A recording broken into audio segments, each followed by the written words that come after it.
우리 창립 기념 예배를 통해서 지역교회가 얼마나 소중한 것이냐.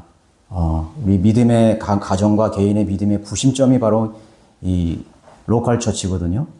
로컬 처치는 하나님의 그런 영적 전쟁의 교두보와 같습니다. 그리스도의 그런 몸된 교회 또 일부고 신부이고 또 우리 영적 전쟁을 수행하는 그런 전초 최전방 기지와 똑같은 거예요.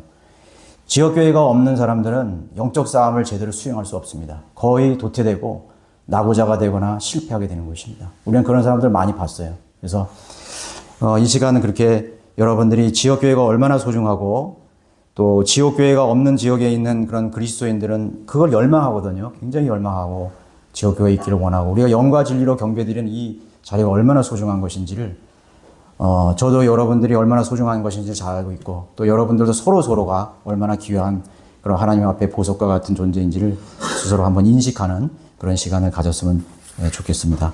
어제는 비가 올 줄 알고 저희들이 이렇게 기후를 봤는데 하나님께서 또 허락하셔서 어제 또 단계동 터미널 길에 나가서 우리가 복음을 전했습니다. 기도해 주신 분 감사드리고요. 한 가지 제가 이제 요거 광고 말씀 홍보 같은 광고죠. 예, 우리 크리스찬 중고등학교에 저도 나중에 알았는데 이 동문들이요 장학재단을 만들었더라고요.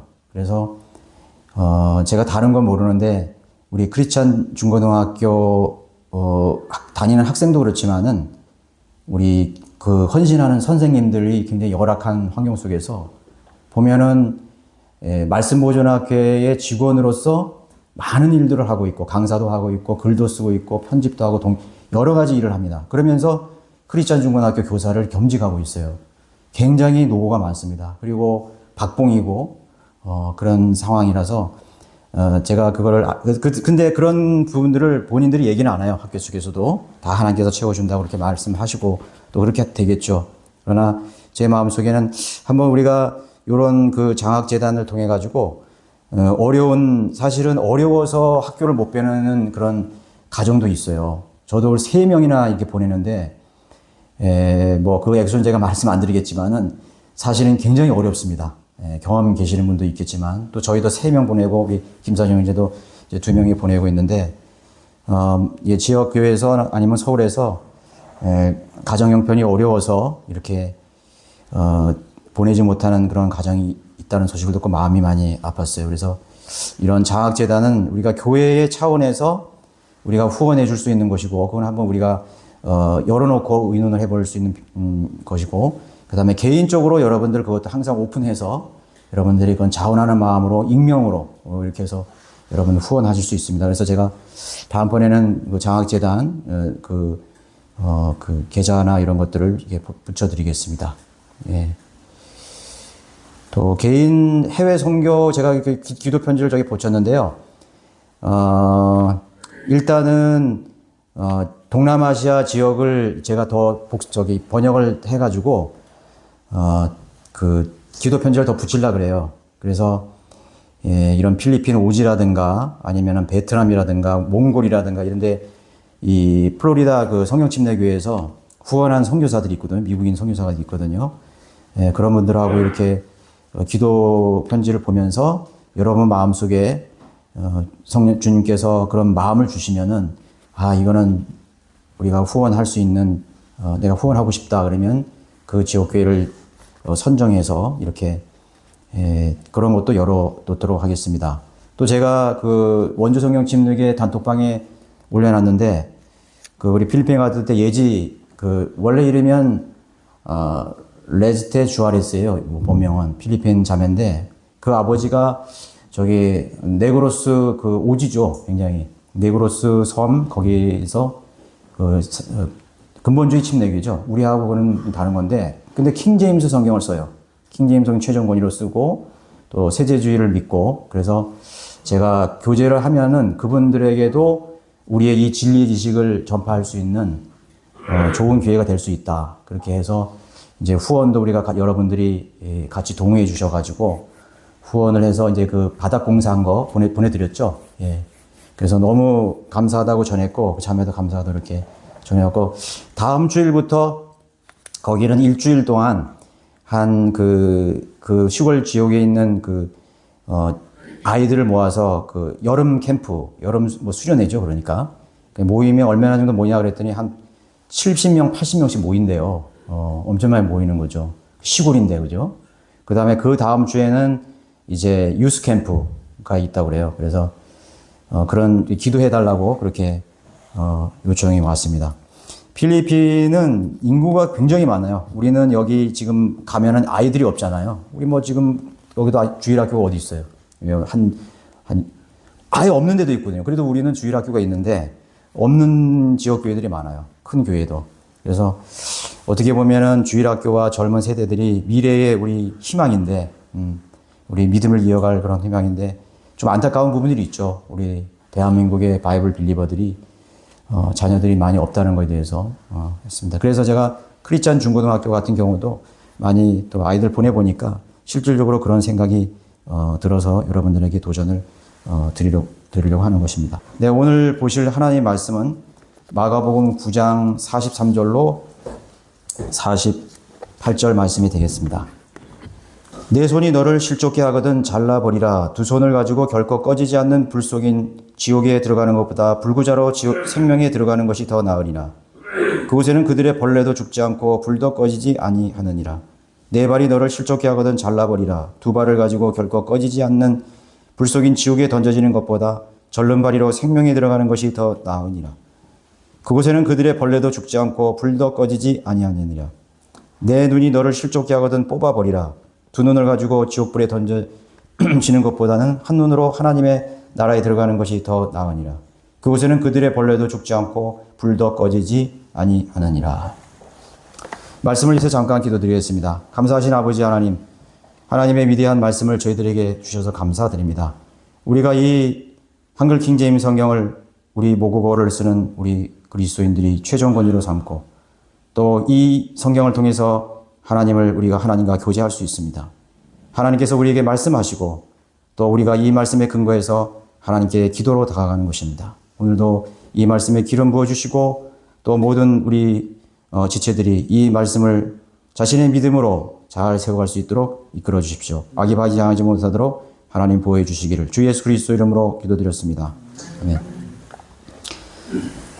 네, 오늘 말씀의 제목은 사람은 벌레이다 라는 제목으로 강론을 드리겠습니다. 이 말씀은 사실 교회 시대의 교리는 아니지만 우리에게 실질적으로 낙원과 지옥이 존재하기 때문에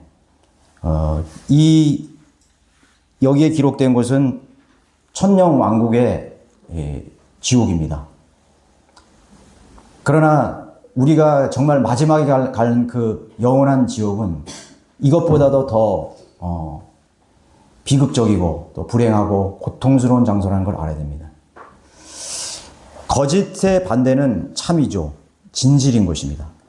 허구의 반대는 실존이고 실제이죠. 이 세상의 모든 거짓들은 모두 진실과 진리를 왜곡하고 변질시킨 것을 말하는 것입니다. 사실이 아닌 것을 말하는 거예요.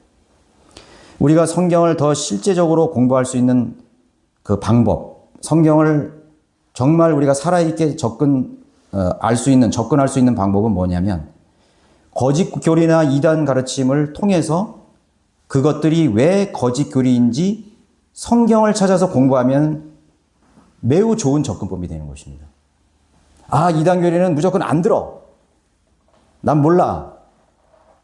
알 필요도 없어. 그런 것이 아니죠. 거짓 교리이기 때문에 그 거짓 교리를 통해서 하나님의 말씀을 접근하는 것입니다. 왜 그것이 거짓되고 그것이 왜 왜곡됐는지를 공부하면은 여러분 실질적으로 진리의 지식을 공부하는데 많은 도움이 되는 것입니다. 하나님께서 태초에 하늘과 땅을 창조하시고 만물을 조성하셨다는 진리를 거부하기 위해 만든 것이 진화론입니다.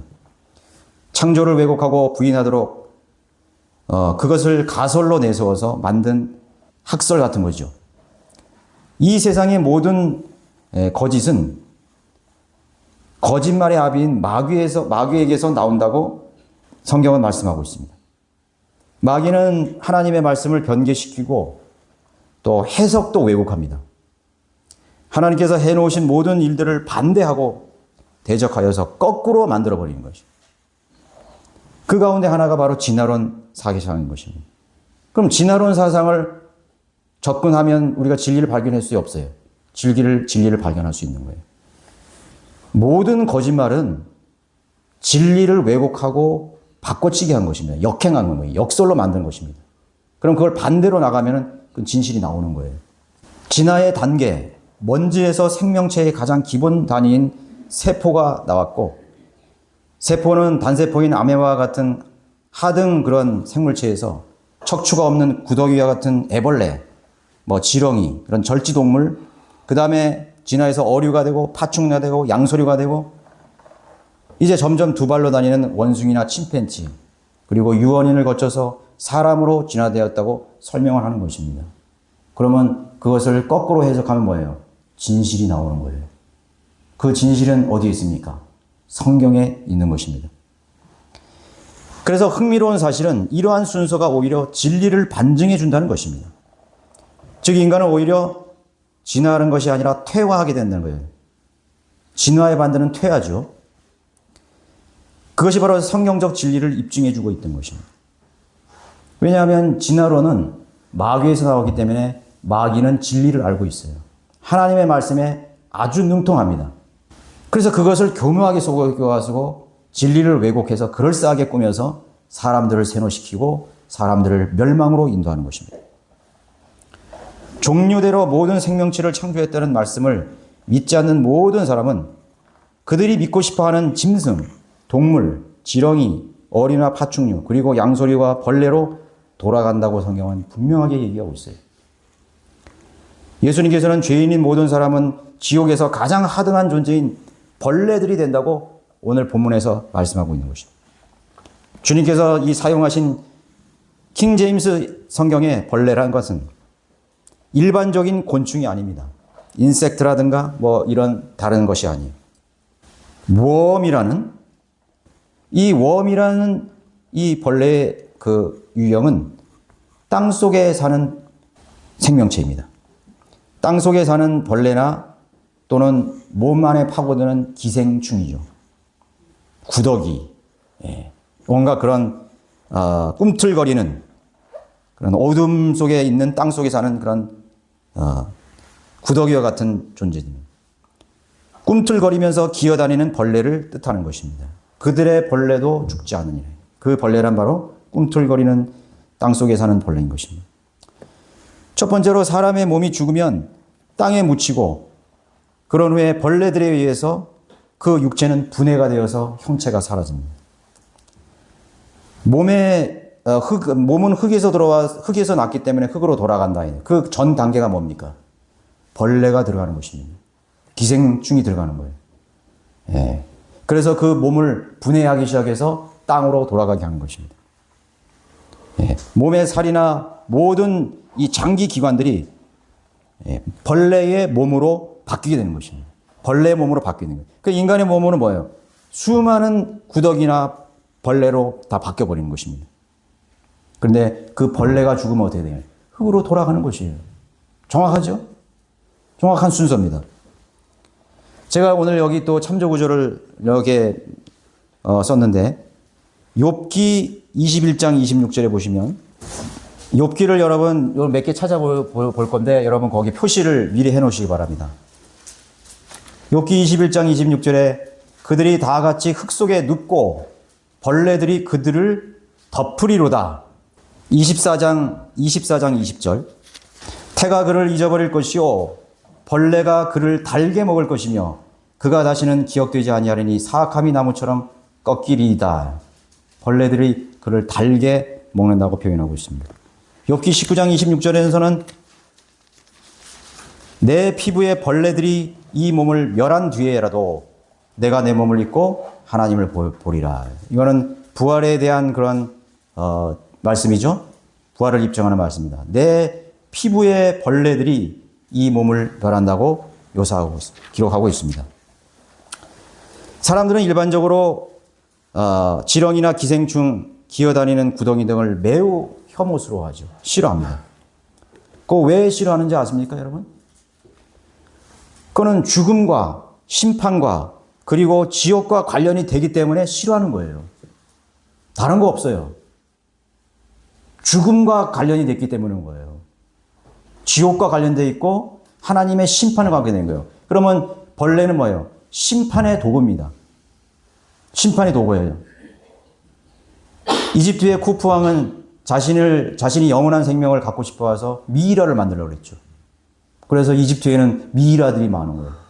벌레들이 다 먹으니까 거기다가 방부제를 발라놓고 장기를 딱 적출해냈어요. 다 꺼냈어요. 뇌도 꺼내고 다 껍데기만 남은 거예요. 그렇다 할지라도 결과적으로 하나님이 심판이 있는 것입니다. 벌레를 통해서 심판하십니다. 사람들은 지옥을 떠올리고 싶어 하지 않는 것입니다. 사람들은 왜 지옥을 듣기 싫어하는가? 그거는 실존하는 장소이며 결국 그곳으로 가기 때문인 것입니다. 심판의 장소이기 때문에 사람들은 그것을 듣기 싫어하는 거예요. 그래서 그들에게는 지옥이 정당한 곳이 아니에요.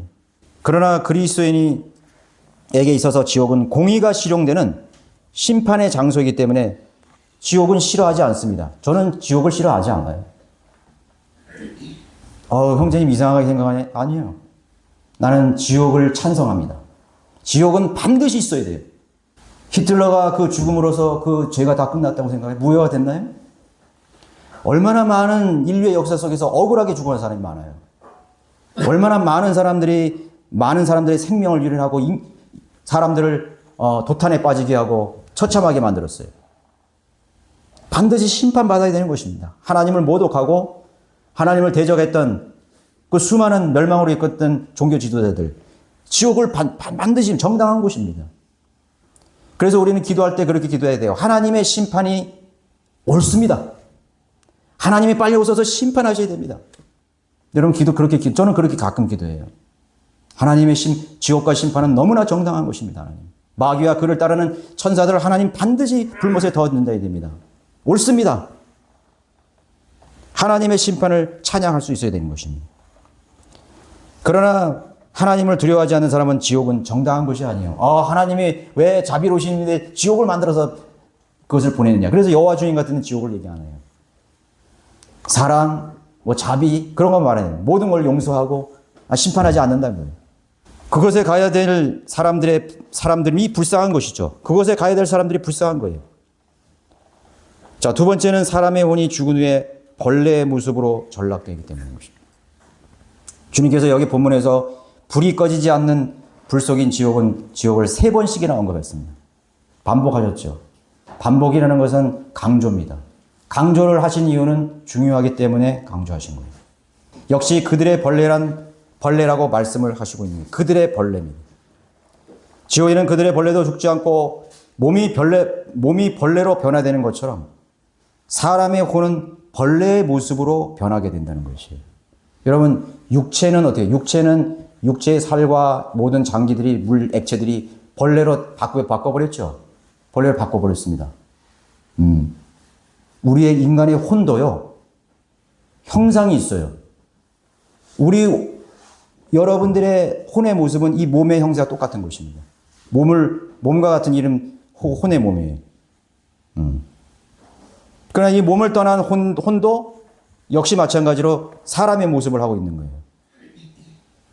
그러나 구원받지 못한 사람들은 하나님에게 대해서 죽어 있기 때문에 그 하나님의 형상이 파괴되고 변질되었기 때문에 하나님의 형상이 아니에요. 우리는 하나님의 자녀들은 하나님의 형상을 입지만 예수 그리스도와 같은 모습으로 부활하지만 예수 그리스도가 없는 모든 사람들의 혼은 그들의 아비인 마귀와 같은 형상으로 변모되게 되는 것입니다.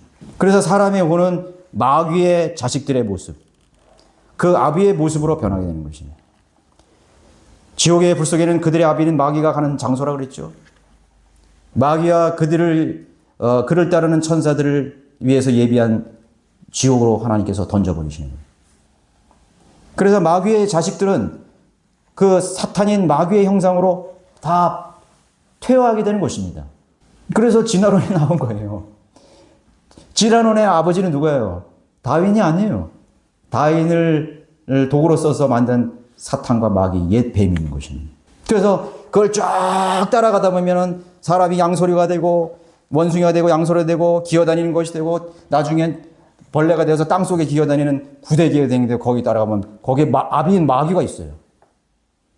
그것이 진화론이에요. 여러분 계시록 12장 9절에 한번 보실까요? 계시록 12장 9절.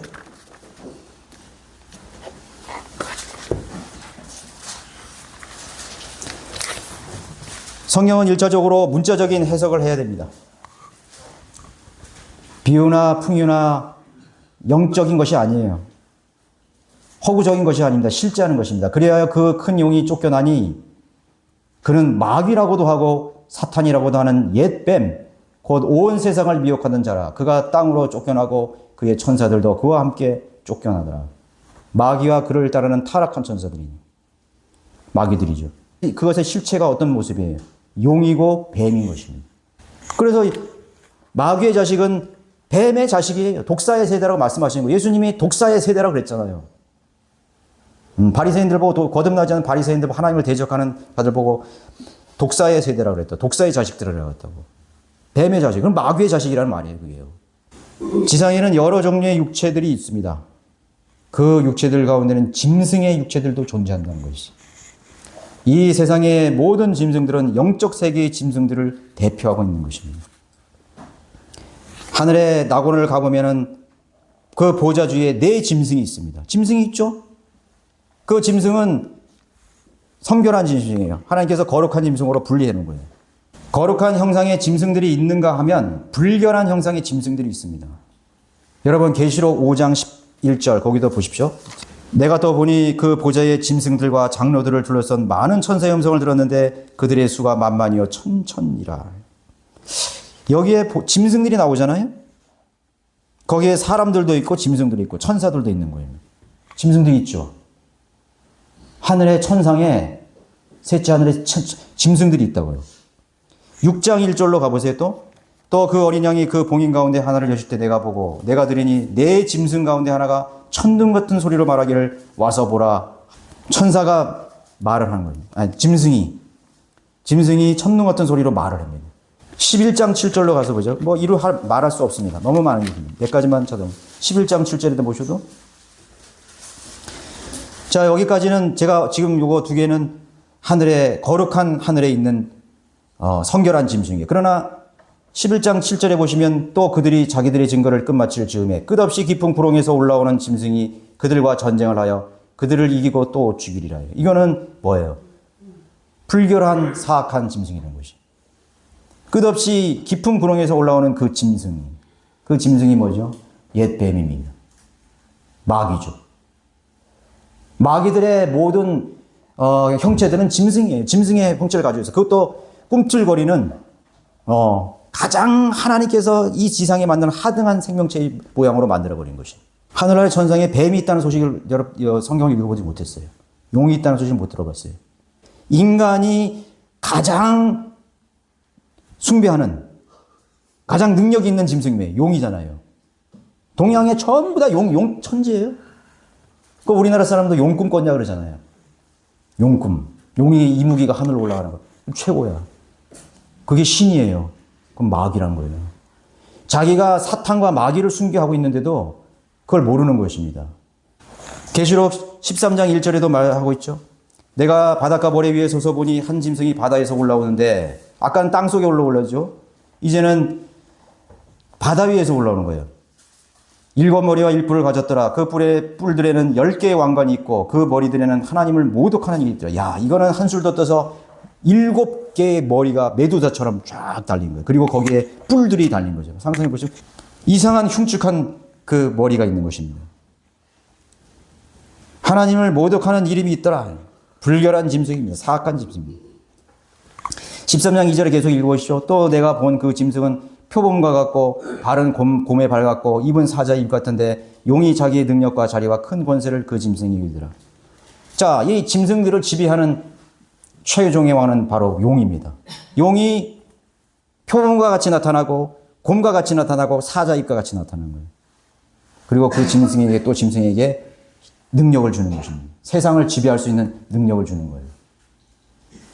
그래서 세상은 사실 지금은 영적으로 짐승이 지배하고 있어요.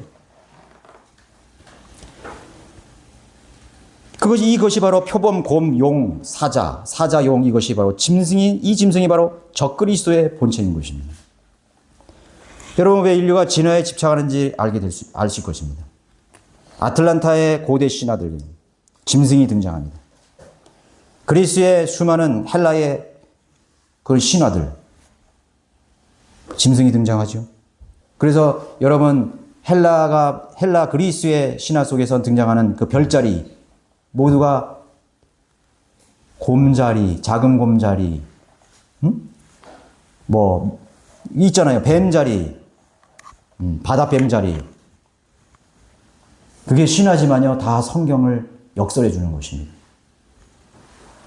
용, 숫양, 송아지, 황소. 그 신화 속에 등장합니다. 로마 신화 속에 등장하는 수많은 그런 짐승들. 진화의 단계에서 연결고리, 즉 인간과 원숭이의 단계를 뭐라 그러죠? 에이프스라 가지고 유인원이죠. 그거는 반인 반수를 말하는 것입니다. 진화론 자체가요, 수많은 중간 단계를 말하는 것입니다. 근데 중간 단계는 발견되지 않았잖아요. 호구를 얘기했잖아요. 사실이 아니기 때문에. 근데 앞으로 그렇게 된다고요. 진화는 하나님께서 창조를 했지 진행된 적이 한 번도 없어요. 그러나 하나님께서 분명히 말해요. 그 진화론의 역설이 시작되는 것입니다. 하나님의 심판과 함께 그 진화의 역설이 시작돼요. 이제 반대로 가는 거예요. 그래서 인간은 그래 니네가 원하는 원숭이가 되고 원숭이와 사람 사이가 되고 사람과 돼지 사이가 되고 돼지와 도마뱀 사이가 되고 도마뱀과 지렁이 사이가 되고 지렁이 돼서 가는 거예요. 이제 앞으로 그렇게 된다고요. 적그리스도의 세계가 되면 그렇게 된다고요. 그것을 창세기 6장에서 시도하려고 그랬죠. 그래서 다른 육체가 생겨난 것입니다. 열왕기나 여러분 사무엘을 보면은 골리앗의 후손들이 있죠. 손가락이 6개 있고 발가락이 6 있고 사람 키가 사람의 2배, 3배 되는 거인족들이 있어요. 안악 거인들이 있어요. 그 카나안에는 그런 안악 자손들이 있었어요. 육체들이 많다고요. 그래서 인간과 원숭이의 중간 단계인 유인원이 바로 반인 반수를 뜻하는 거예요. 인간과 염소, 여러분 신화에서 많이 보셨죠. 상반신은 염소인데 뿔 달린 염소인데 뒤에는 사람이야. 또 그 반대로 사람의 머리인데 얼굴은 사자인데 뒤에는 사람이고 얼굴은 사람인데 뒤에는 그래서 스핑크스는 얼굴은 사람인데 뒤에는 사자잖아요. 사자가 앉아 있잖아요. 그런 이집트의 고대 벽화에는 유적지의 부패에는 반인 반수들이 많이 등장합니다. 저도 캄보디아 앙코르와트에 거기 가보니까 반인 반수가 엄청나게 많은 거예요. 원숭이하고 사람하고 난 그 중간 단계. 야, 이런 아이디어들이 어디 왔을까요? 이 인간의 고대 문명 속에 그런 것이 엄청나게 많은 거예요. 메두사는 여신의 머리에 여러 개의 뱀들이 연결되어 있는 거예요. 보죠. 메두사. 머리카락에 뱀이 많아요. 어디서 그런 것이 왔을까요? 왜 뱀을 그렇게 표현했을까요? 여기 기록된 7머리와 10뿔은 결코 공상의 존재가 아니라는 사실을 말해주는 거예요. 여러분, 20만 명 중에 20만 분의 1 확률로요, 샴 쌍둥이가 나온대요. 샴 쌍둥이. 여러분, 샴 쌍둥이 들어보셨어요? 이 쌍둥이의 일종인 이 기형이죠. 기형적인 인간인데, 육체가 하나로 결합된 쌍생아예요. 그러니까 사람의 몸을 하나로 공존하는데 머리가 2개 달린 거야, 이렇게. 여러분, 얼마든지 그 뉴스나 찾아볼 수 있어요. 여러분, 오늘 가서 인터넷 한번 딱 쳐봐요. 샴 쌍둥이. 너무 징그럽죠? 그리고 머리가 이렇게 붙었어요, 여기 붙었어. 몸은 2개인데 머리가 이게 붙어 있는 거예요. 어떤 경우는 엉덩이만 붙어 있고, 척추를 같이 공유하는 거예요. 그런데 그런 사람들이 살아있어요. 1987년 존스 홉킨스 대학의 병원에서 벤 카슨의 집도로 머리 뒤쪽과 몸 부분이 붙어 태어난 샴쌍둥이를 분리하는 수술을 최초로 성공했다고 합니다. 그러나 성공은 했지만은 얼마 안 가서 두 사람 모두 사망하고 말았어요. 그래서 지금은 수술 자체를 안 해요. 예, 그 샴쌍둥이를 가르다가 과다출혈이나 그 신경세포를 건드려서 더 비참한 꼴을 만들기 때문에 그냥 가는 것입니다. 그 대부분 그 샴쌍둥이 같은 경우는 일찍 단명하는데 60세 넘긴 참상들이 많아요. 여러 명 있습니다. 지금도 그 살아서 있는 사람이 있어요. 공부도 하고 다 합니다. 자, 뭘 말하죠? 동물들 가운데 이런 경우는 더 많습니다. 머리가 3개 달린 뱀, 머리가 2개 있는 개구리, 2개 있는 고양이.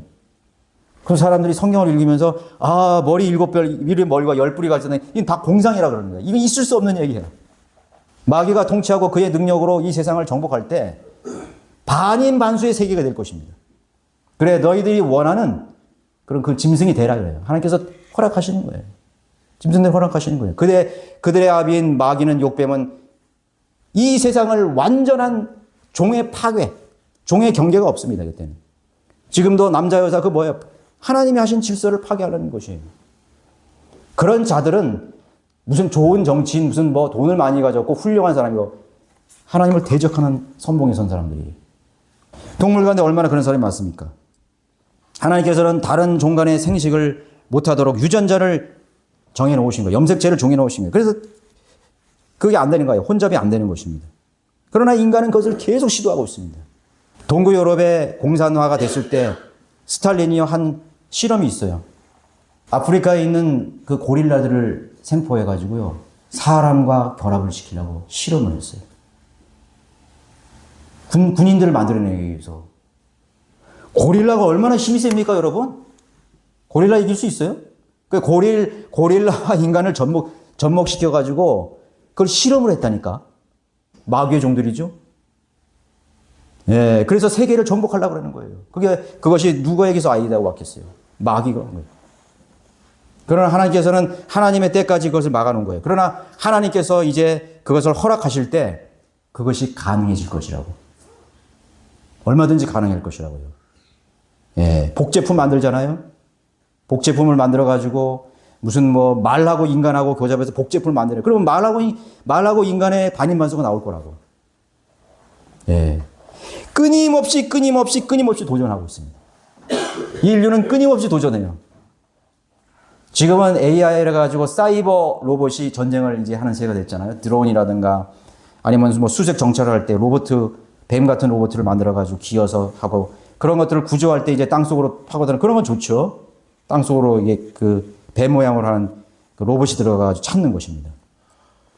그러나 앞으로 이제 세계 전쟁이 일어나면은 사이버전이 될 거라고. 거기에 투입되는 지상군들은 아마 반인반수의 군대가 분명할 것입니다. 그래서 아마겟돈 전쟁에 참전하는 2억의 군대들이요, 아마 반인반수의 군대가 많을 거라고요. 자, 그것은 성경의 실현입니다. 실현이고 인류가 대망하는, 어떻게 하면은 인간과 짐승이 하나 될까? 사실 그걸 합니다. 그래서 하나님께서 내버려 두시는 거예요.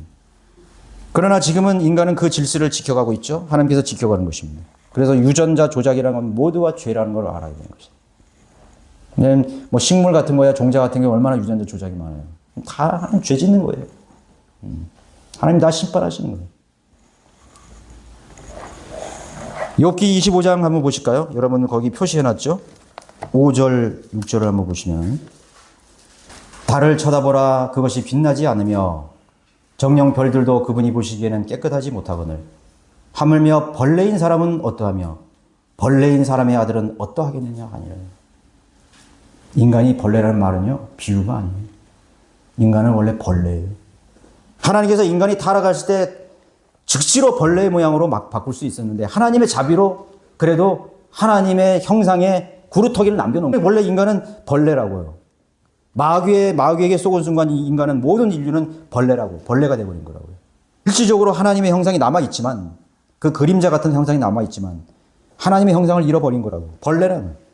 그렇다면 이 주님께서 말씀하신 그들의 벌레는 바로 그 사람 자체를 말하는 것이에요. 저도 처음에는 이게 그 사람 안에 들어간 구더기를 말하는 건가? 이렇게 했는데 그것도 맞는 말이에요. 인간의 육체는 벌레가 들어가서 먹어요. 그러나 인간의 혼 자체도요, 벌레라니까. 인간이 벌레 형상으로 나가는 거예요. 구원받지 않은 사람의 혼이 사람의 육체를 빠져나가면 즉시로 벌레 모양으로 바뀌어버리는 거예요. 지금 육체가 있으니까 우리 형상을 가지고 있지, 혼의 형상을 가지고 있지만, 구원받지 않은 마귀의 자녀들은 죽는 순간 그 혼은 벌레로 변해버리게 되는 거예요. 사람 육체에 변한 거 아니에요. 그래서 그 지옥으로 가는 것이에요. 자신의 아비는 가는 거예요. 그래서 하나님께서 뭐예요? 그들의 벌레도 죽지 않는다요. 욥이 말한 거예요. 여호와 하나님께서 말씀하시는 거예요. 인간 나는 벌레다 이거예요. 구속받지 못한 모든 인류의 혼들은 벌레라는 것입니다. 지옥의 불속에는 벌레의 형상으로 전락한 수많은 혼들이 뒤엉켜서 고통 가운데 꿈틀거린다는 사실을 알아야 되는 것이에요. 구더기가 여러분 보셨어요? 쥐나 고양이가 한 번은요, 여기 뒷안에 제가 청소하러 갔는데 강아지 한 마리가 죽어 있는데 차마 뜨뜨고 볼 수 없는 광경이에요. 근데 그걸 왜 거기 가게 됐냐면 이 밑에 아저씨가 저보고 아유 목사님 저 뒤에 가보세요. 개 한 마리가 죽었어요. 뭐 죽었으면 치우면 되는 거지. 그런데 이 아저씨가 그걸 보고 쳐다보지를 못하겠다는 거야, 자기는. 그래서 저를 부른 거야. 그거 치워달라고. 갔더니요, 강아지가 육체가 반이 열려있는데 거기에 구더기가 셀 수 없이 그냥 바글바글 되는 거예요. 아, 그거 치우는데 먹었어요. 그래서 아저씨 보고 좀 도와달라니까 도저히 못하겠다, 자기는. 그래서 제가 그랬어요. 사람이 죽으면 구더기가 돼요. 그랬더니, 아이, 그런 말이 어딨냐고. 그 지옥에서요, 그 용광로 같은 불 속에서 타지 않는 그 속에서 꿈틀거리면서요, 부르짖는 거예요. 그런데 부르짖어줘도 듣는 사람이 없어. 왜? 눈도 없고 입도 없고 귀가 없는 거예요. 사실은 지옥에서 울부짖는 소리를 저는 못 들을 거라고 생각해요. 왜냐면 성경적으로 보니까 어떻게 지옥 소리를 들어? 그렇게. 뭐 가까이서 들어요? 인간이요, 멘틀도 못 들어요. 이 지옥이 얼마나 깊은데. 지옥에는 절기와 비탄과 눈물과 고통의 소리로, 그러나 들어줄 사람이 없어요. 네, 비참하죠. 인간은 그 다음에 이사야 41장 14절에도 보시면, 보십시오. 이사야. 여러분, 구원받아서 하나님의 형상을 입는다는 게 얼마나 중요한 것입니까? 성경은 단순한 경고가 아니에요. 실제예요. 실제라고. 겁주기 위해서 말하는 것이 절대로 아닌 것입니다. 41장 14절에 보시면은 너 벌레 야곱아. 야곱은 이스라엘 백성을 말하는 거죠. 두려워 말라 너희 이스라엘 사람들아 내가 너를 도우리라. 벌레로 변해버린 타락한 배교한 이스라엘에게 너 벌레 야곱아라고 하나님께서 부르고 있는 것이에요. 내가 너를 도와주겠다 이거예요. 내가 너를 구속해 주고 있다 이거예요. 너 벌레의 형상에서, 그리고 벌레에 가야 할 영원한 비참한 운명에서 너를 반드시 구해 주겠다 이거예요. 하나님께서 목놓아 그렇게 촉구하는 것입니다. 미카서 7장, 여러분 찾아보지 마세요. 이거 내가 읽어드릴게요. 미카서 7장 17절에 보시면은 그들은 뱀처럼 티끌을 핥을 것이요 그들이 땅의 벌레들처럼 그들의 구덩이에서 꿈틀거리며 나올 것이니 그들은 주 우리 하나님을 무서워하고 너로 인하여 두려워하리라. 뱀처럼 티끌을 핥고 땅의 벌레들처럼 그들의 구덩이에서 꿈틀거리며 나온다고 그랬습니다. 사람들이 그러죠. 천인공노할 그런 죄를 지은 사람들을 저 짐승보다도 못한 것들. 짐승보다도 못한 것들이라고 했잖아요. 인간이 보기에도 짐승은 그래도 본능대로 움직여요. 내가 배를 채워주면 하는 거예요. 그건 그 다음에 안 해요. 그런데 인간은 그렇지 않잖아요. 더 사악한 것이. 더 잔인한 거지. 짐승이 잔인한 것이 아니죠. 짐승은 배고파서 본능이기 때문에 먹고 살기 위해서 하는 거예요. 잡아먹는 거예요. 그러나 인간은 배가 불러도 잔인한 짓을 하는 것입니다. 죄를 짓는 것입니다. 하나님께서는 벌레인 죄인들에게 자신의 형상, 거룩하신 분의 자녀로 입양하시려고 하나님께서 하시기 위해서 친히 육신을 입고 오셨습니다. 그들은 지금도 벌레로 남아있기를 그러나 계속 원하고 있죠, 사람들이. 믿지 않는 죄인들 보고 벌레 양반 기분 나빠할 거야. 저기는 좋은 양복도 입고 뭐 좋은 차도 타고 다니는데 하나님 보시기에 야 벌레야. 땅에 티끌을 핥게 되고 땅속의 구덩이에서 영원히 울부짖을 짐승보다도 못한 그런 벌레로, 꿈틀거리는 벌레라고 보시는 것입니다. 마귀와 그의 천사들을 위해 예비하신 지옥으로 가도록 하나님께서 이제 더 이상 막지 않을 것입니다. 그들의 고집을 하나님 꺾을 수 없어요. 그는 자기 의지로 선택해야 하기 때문인 것입니다. 그래서 우리는 복음과 진리를, 진지를 정해주는 사람, 전해주는 사람으로서 그 얘기를 반드시 해야 되는 거예요. 이 지식을 가지고 있어야 되는 것이죠. 세 번째로 예수 그리스도께서 십자가에 달렸을 때 그분이 친히 벌레가 되어 주셨습니다. 예수 그리스도께서요, 잠시 동안 벌레가 되셨던 적이 있어요. 그럼 바로 갈보리 십자가에서 벌레가 되신 거예요. 여러분 시편 22편 6절에 보실까요? 시편 여기 꼭 찾아보십시오. 22편 6절. 그러나 나는 벌레요 사람이 아니라 사람들의 비방거리요 백성들에게 멸시거리니이다. 나를 보는 자는 다 조롱하며 비웃나니 그들이 입술을 내밀고 머리를 흔들며 말하기를 그가 주께서 자기를 구하실 줄 신뢰하였도다. 주께서 그를 기뻐하시니 그를 구하시게 하라 하나이다. 근데 여기가 이렇게 고백한 이 시편의 이 기록이 어떻게 그 예수님이 되냐 이거. 나는 벌레로 간 사람이 하느냐 이거죠. 그러나 여러분 16절에 한번 가보십시오. 개들이 나를, 똑같은 문맥이에요. 개들이 나를 애워싸고 악인들의 무리들이 나를 둘러쌌으며 그들이 내 손과 내 발을 찔렀나이다. 벌레가 되신 그 예수님께 못 박으신 거예요. 십자가에 못 박혀 찔렀나이다. 성령에서 십자가에 못 박혀 죽이시는 한 분이 계셔요. 그분은 바로 우리를 구속하신 위대하신 하나님의 아들이시 예수 그리스도이시. 17절에도 나왔죠. 내가 내 모든 뼈들을 셀 수 있으니 그들이 나를 쳐다보며 쳐다보나이다. 그들이 그들 가운데서 내 겉옷을 나누고 내 속옷을 제비 뽑았나이다. 로마 군인들이 예수님의 옷을 벗기시고 제비 뽑아주시고. 성경은 성경으로 해석하는 것입니다. 성경이 성경의 답을 줘요. 구원받지 않은 사람들은 다 벌레가 되는 거예요. 벌레, 지금도 벌레이고 그 혼이 벌레이고 영원히 지옥에 갈 수 없는 구더기 형상으로 바뀌는 것입니다. 처참한 형상이 되는 것입니다. 세상의 모든 흐름들과 세상의 모든 지도자들과 모든 사람이 이제 인간을 육체화해 만들는 거예요. 짐승의 육체로 만들려는 것입니다. 주님께서 육신이 되셨다는 의미에는 인간의 죄인의 형상인 벌레의 형상으로까지 낮아지셨다는 것입니다. 하나님의 방법이라는 것은 말을 하니까 안 듣는 거예요. 그러니까 어떻게 되면 하나님 자신이 구더기가 된 거지.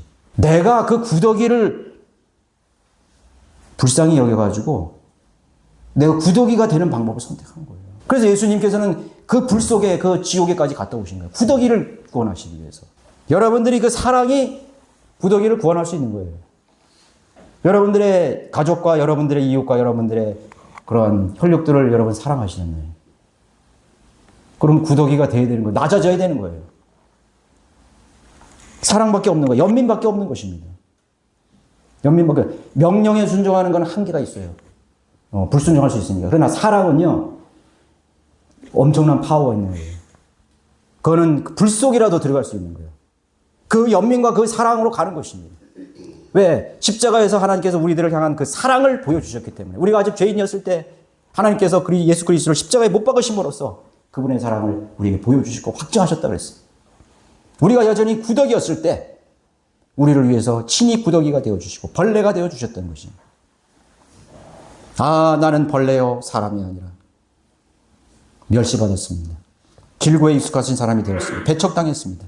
채찍에 맞으셨고 물과 피를 다 흘리셔서 우리를 위해 십자가에서 자신의 생명을 주셨습니다.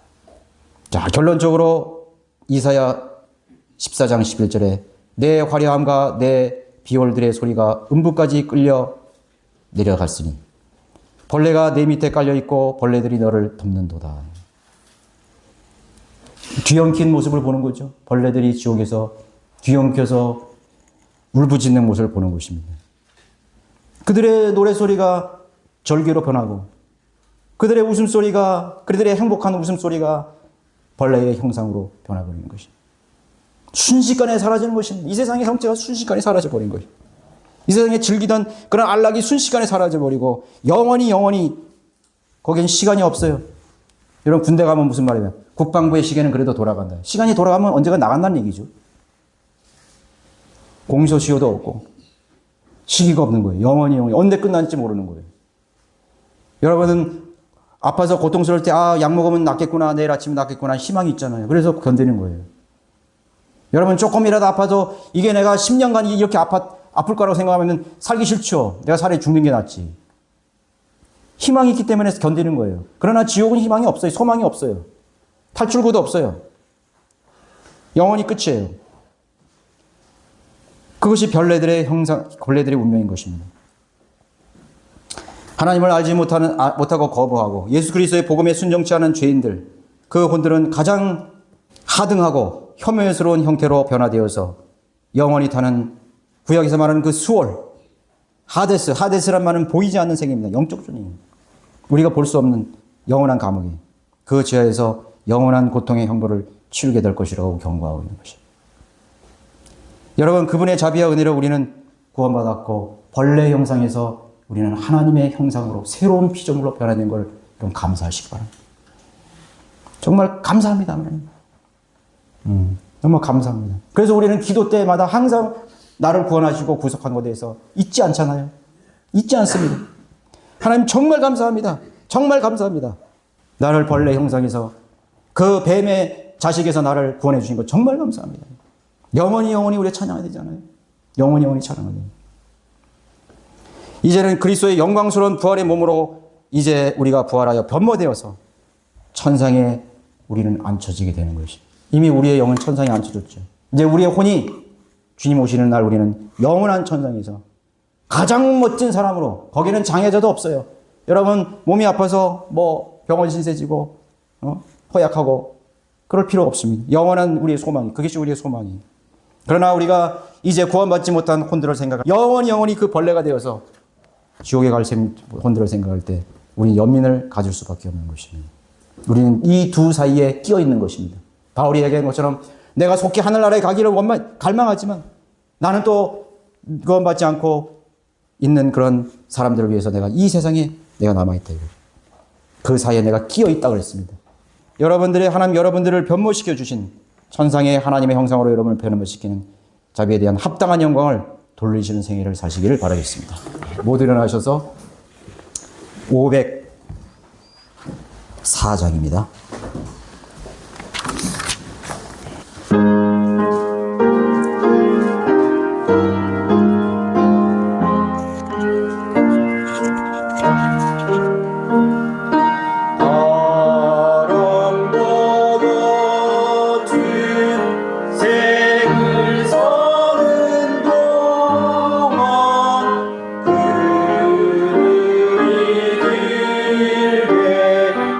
그들이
역사하신 아버지 하나님, 오늘도 저희들이 창립 기념 예배로 우리 모든 성도들이 주님을 사랑하는 마음 가운데 아름다운 경배를 우리가 드립니다. 또 하나님께서 기쁘게 흠양하여 줄 줄로 압니다. 참으로 주님께서 늘 언제나 저희들의 기도에 들으시고 또 우리들의 모든 피로와 또 아픔에 실질적인 삶의 모든 부족함에 늘 개입해 주셔서 늘 선한 길로 최선의 길로 인도하여 주시면 감사드립니다. 그러나 그 무엇보다도 최종적인 것은 우리가 영원히 거할 그 하늘의 영광을 위해서 우리가 이 땅에 사는 동안에 우리의 몸을 드리고 또 우리의 시간과 또 우리의 모든 그런 에너지를 다 충동하여서 주님 섬기기를 원합니다. 그리고 우리의 부하가 이 땅에 있지 않고 영원한 저 하늘에 쌓여지기를 하나님이 참으로 우리를 그렇게 열망하고 계십니다. 아버지 하나님, 저희들은 이 세상에서 이제 구원받은 자로서 벌레의 형상에서 정말 하나님의 영광스러운 그런 형상으로 우리를 변모시킨 그 하나님의 자비와 은혜에 늘 감사하며 합당한 영광을 돌려드리는 그런 생애가 되기를 원합니다. 우리가 주님을 섬길 때 두 마음을 가지고 섬기는 것이 아니라 마음을 다하고 힘을 다하고 혼을 다하고 목숨을 다하여서 최선을 다하여서 하나님께 가장 좋은 것으로 하나님 앞에 우리가 영광을 돌려드릴 수 있는 아버지 하나님 그런 성도들 될 수 있도록 하나님 역사해 주시기를 원합니다. 아버지 하나님, 이제 이후에 또 식탁의 교제가 있습니다. 준비한 그 손길들을 하나님께서 복 주시고 또 하나님의 방법으로 하나님 복을 허락하여 주시기를 원합니다. 함께 하지 못한 또 병성에 계신 우리 김재영 부치님과 그 가족들 하나님 늘 기억하여 주셔서 참으로 주님의 이름으로 모인 자리에 함께 할 수 있도록 하나님 강건함을 허락해 주시기를 원합니다. 아버지, 이후의 모든 시간들 돌아가는 발걸음도 함께 해 주십시오. 주 예수 그리스도 이름으로 기도드렸습니다. 아멘. 네.